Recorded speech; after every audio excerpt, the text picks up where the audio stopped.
kasih Tuhan, untuk kasih setiamu yang ku alami dalam hidupku. Terima kasih Yesus untuk kebaikanmu sepanjang hidupku. Terima kasih Tuhan untuk kasih setiamu yang ku alami dalam hidupku. Terima kasih Yesus untuk kebaikanmu sepanjang hidupku. Terima kasih Yesusku buat anugerah yang kau beri, sebab hari ini Tuhan adakan syukur bagimu. Terima kasih Yesusku buat anugerah yang kau beri, sebab hari ini Tuhan adakan syukur bagimu. Sebab hari ini Tuhan adakan syukur bagimu.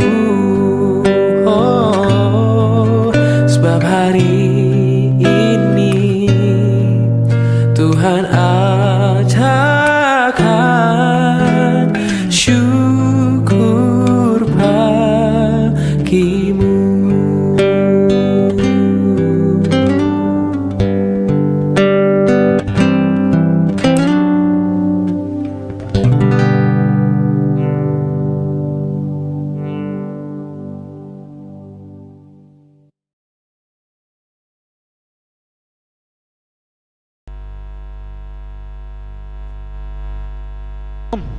Selamat pagi untuk kita semua. Selamat hari Sabtu, akhir minggu, weekend. Satu minggu kita disertai oleh Tuhan.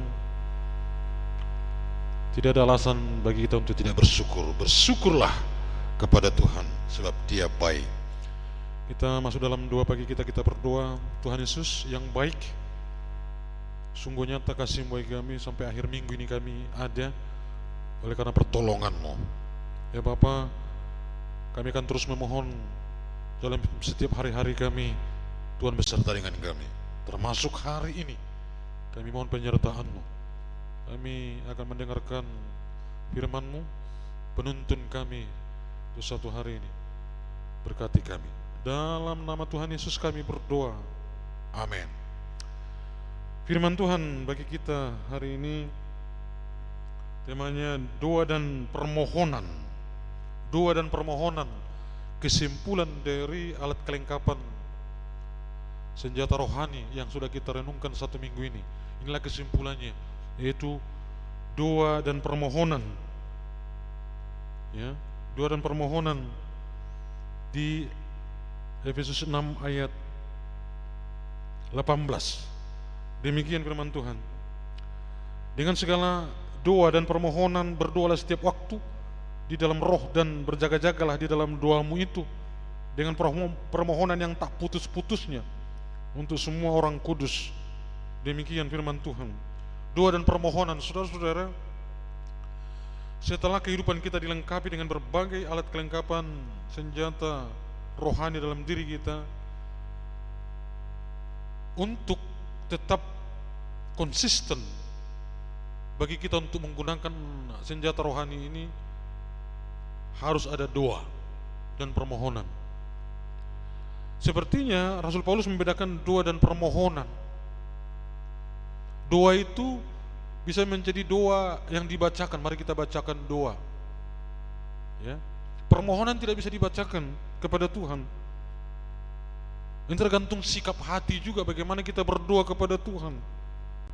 Kadang kita berdoa meminta tapi tidak memohon. Ya. Sesungguhnya berdoa itu intisarinya itu permohonan. Meminta itu tangan di bawah. Meminta pertolongan itu ada sikap bagaimana supaya orang yang kita minta tolong itu mengabulkan permintaan kita. Permohonan itu tidak berhenti supaya orang yang kita minta tolong itu bagaimana supaya tergerak hatinya. Sama seperti janda yang meminta keadilan kepada hakim itu, sekalipun dia tidak punya apa-apa, hakim itu melihat janda itu tidak mampu memberikan apa-apa untuk membayar perkaranya. Tapi karena terus dia datang kepada hakim itu mengabulkan perkaranya, permohonannya. Tentu dengan sikap kekosongan diri. Nah, maka dikatakan tadi dengan segala doa dan permohonan berdoalah. Segala doa di setiap waktu. Di setiap waktu, doa kita itu di setiap waktu. Tidak ada waktu tertentu, tidak ada kewajiban waktu tertentu, tetapi seringkali kita hanya membuat hari tertentu, minggu saja menjadi ibadah raya, ibadah kita berjumpa dengan Tuhan. Sesungguhnya Tuhan meminta kita dalam setiap waktu untuk datang kepada Tuhan, menyatakan bahwa Dia yang berkuasa berdaulat atas kehidupan kita. Tidak ada sesuatu waktu yang bisa kita ciptakan untuk kita jalani. Waktu yang kita jalani adalah waktunya Tuhan. Maka pantas dan layaklah kita dalam setiap waktu, segala waktu, kita harus memohon kepadanya. Tolonglah Tuhan, tolong aku Tuhan. Itu permohonan. Maka dikatakan nafas hidup orang Kristen itu adalah doa. Berhenti berdoa, berhenti bernafas. Sekali-sekali berdoa berarti sekali-sekali bernafas. Saudara-saudara, jadikan doa ini menjadi gaya hidup. Otomatis doa itu bukan karena dituntut karena situasi tertentu, bukan karena meminta sesuatu tertentu, tapi menjadi gaya hidup. Otomatis keluar kata-kata memuliakan Tuhan, otomatis keluar rasa syukur dalam segala keadaan, setiap waktu. Itu doa, itu permohonan. Saudara-saudara yang dikasihi Tuhan Yesus Kristus, dengan segala doa dan permohonan berdoalah setiap waktu di dalam roh. Bukan berdoa biasa, dengan roh kita berdoa dan berjaga-jaga di dalam doa itu, dan tidak putus-putusnya. Saya mau katakan, jangan putuskan doamu saat ini. Apapun yang kau minta kepada Tuhan, jangan putuskan, jangan terputus. Dan dikatakan Rasul Paulus di sini, doa itu bukan hanya untuk kita saja, tapi dikatakan berdoalah yang tak putus-putusnya untuk semua orang kudus. Bagaimana engkau mendoakan saudaramu dalam satu sel grup, dalam satu seksi PWMI, P2MI, P3MI, kalau ada kebencian kepada seseorang di dalamnya? Bagaimana engkau mendoakan mereka? Sulit. Berdoa kepada orang-orang kudus. Bagaimana engkau mendoakan hamba Tuhanmu kalau engkau enggak suka sama dia? Bagaimana engkau mendoakan majelismu kalau engkau enggak suka sama dia? Tidak ada artinya doa kalau kita mendoakan orang lain tapi kebencian ada dalam hati kita. Saudara-saudara, doa itu sejalan dengan kasih dan persekutuan. Doa dan permohonan itu bukan hanya untuk diri kita. Berdoalah untuk mereka juga, untuk orang lain.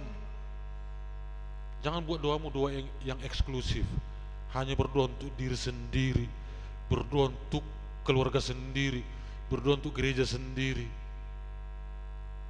Tapi berdoa untuk bangsa ini, berdoa untuk gereja-gereja lain juga, berdoa untuk hamba-hamba Tuhan yang ada di muka bumi ini, berdoa untuk tetangga-tetanggamu, berdoa untuk koster kita, berdoa untuk tata usaha kita yang melengkapi pelayanan kita, ya. Berdoa untuk pelayanan-pelayanan, berdoa untuk yang membawa multimedia, berdoa untuk panitia harta benda yang melengkapi semuanya ini. Itu permohonan dan doa yang diinginkan oleh Tuhan. Saudara-saudara, mari terus berdoa dan memohon dalam setiap waktu dan tidak ada putus-putusnya. Tuhan Yesus berkati. Sebelum kita berdoa, mari kita puji Tuhan. Kasih, Dia hanya sejauh doa.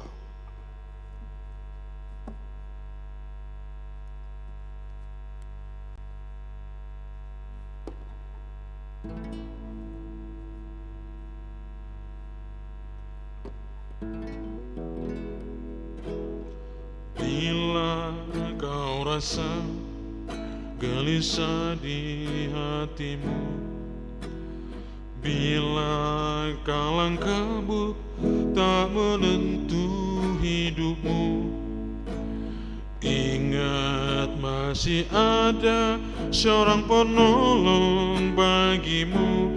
Yesus tak pernah jauh darimu.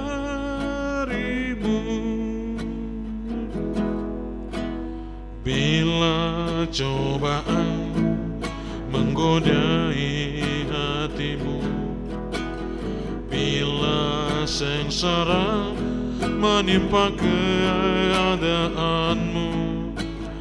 ingat Yesus takkan pernah jauh darimu. Dia selalu pedulikan kamu. Berseru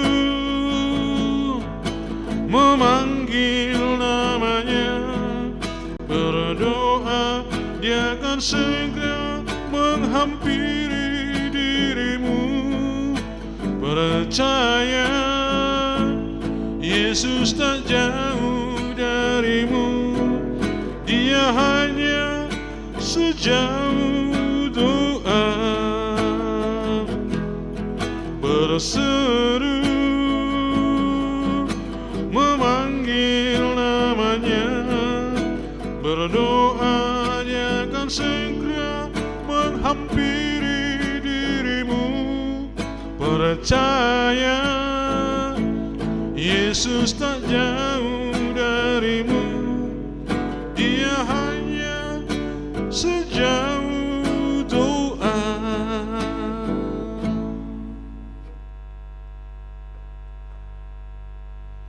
Kita bersatu dalam doa. Ya Tuhan, terima kasih Engkau hanya sejauh doa, dan firman-Mu telah mengingatkan kami supaya kami tidak putus-putusnya dalam setiap waktu di dalam doa dan permohonan kepada Tuhan. Dan kami juga dituntut firman Tuhan ini untuk berdoa kepada orang lain, orang-orang kudus, para hamba Tuhan, misionaris, para pelayan Tuhan dan umat Tuhan dalam persekutuan yang kudus dan am. Itulah tuntutan doa kami, bukan hanya berdoa bagi pribadi kami, bukan hanya berdoa untuk kebutuhan kami. Ya Bapa di surga, dengarkanlah doa kami. Kami berdoa untuk kehidupan kami satu hari ini, di akhir minggu ini berkatilah kami, untuk memulai aktivitas kami, pelayanan kami, pekerjaan kami, bisnis kami, atau mungkin juga di hari libur saat ini, hari Sabtu, ada keluarga untuk menggunakan waktu ini bersama dengan keluarga, weekend, family time. Jadikan waktu ini menjadi waktu yang berkualitas bagi setiap keluarga yang menggunakannya. Bersekutu dengan keluarga, sharing dengan keluarga. Ya Bapa di surga, kami berdoa bagi ibadah raya besok hari. Berkatilah setiap gerejamu yang ada di seluruh dunia, di Indonesia ini, yang akan mengadakan ibadah raya, baik ibadah 1, 2, atau mungkin ada ibadah 3 juga bagi gereja-gereja yang lain. Tuhanlah memberkati. Ibadah di GMI Jakarta Pusat, ibadah 1 dan 2, ibadah sekolah minggu dan juga remaja. Tuhanlah memberkati semuanya. Berkati para pelayan, berkati yang guru-guru sekolah minggu yang melayani besok, berkati para pelayan, berkati pengkhotbah, dan berkati juga alat-alat yang digunakan, multimedia, listrik yang digunakan supaya berfungsi, alat-alat musik supaya berfungsi sedemikian rupa untuk melengkapi ibadah raya besok. Dunia ini bergema untuk memuliakan Dikau besok dalam ibadah raya. Ya Bapa di surga, kami doakan seluruh jemaatmu juga supaya mampu mempersiapkan diri memenuhi panggilan dan undangan Tuhan ibadah raya besok. Baik itu suami istri, baik single parent, baik itu anak-anak juga supaya mempersiapkan diri dalam ibadah sekolah minggu, ibadah remaja, untuk memuliakan Tuhan, mempersiapkan mentalitas, mempersiapkan jiwa dan batin roh untuk menyembah Tuhan dalam roh dan kebenaran, dan mempersiapkan diri dalam sikap beribadah, yaitu sikap dalam hormat dan takut. Tolong Tuhan, biarlah semua umat-Mu menghargai hari Sabat ini, dan biarlah hari Minggu besok benar-benar hati kami terpaut dengan hati Tuhan, tidak menggunakan handphone di dalam gereja dalam saat ibadah. Mampukan jemaat-Mu untuk meninggalkan handphone sejenak, sehingga ibadah ini berkenan kepadamu. Terpujilah nama-Mu, terpujilah nama-Mu. Kami doakan juga untuk ibadah-ibadah di pos pelayanan kami, supaya Tuhan juga memberkati para pelayan di sana. Ya Bapa di surga, kami serahkan hidup kami, tubuh, roh dan jiwa kami kepadamu. Dalam nama Tuhan Yesus kami berdoa. Kita ucapkan doa Bapa kami. Bapa kami yang di surga, dikuduskanlah nama-Mu, datanglah kerajaan-Mu, jadilah kehendak-Mu di bumi seperti di surga. Berikanlah kami pada hari ini makanan kami yang secukupnya, dan ampunilah kami akan kesalahan kami, seperti kami juga mengampuni orang yang bersalah kepada kami. Dan janganlah membawa kami ke dalam pencobaan, tetapi lepaskanlah kami daripada yang jahat. Karena Engkau yang punya kerajaan dan kuasa dan kemuliaan sampai selama-lamanya. Amin. Anugerah Tuhan kita Yesus Kristus, kasih Allah Bapa, dalam persekutuan dengan Roh Kudus, kiranya memberkati, menyertai, melindungi kita hari ini, besok, bahkan sampai selama-lamanya. Amin. Shalom. Tuhan Yesus memberkati.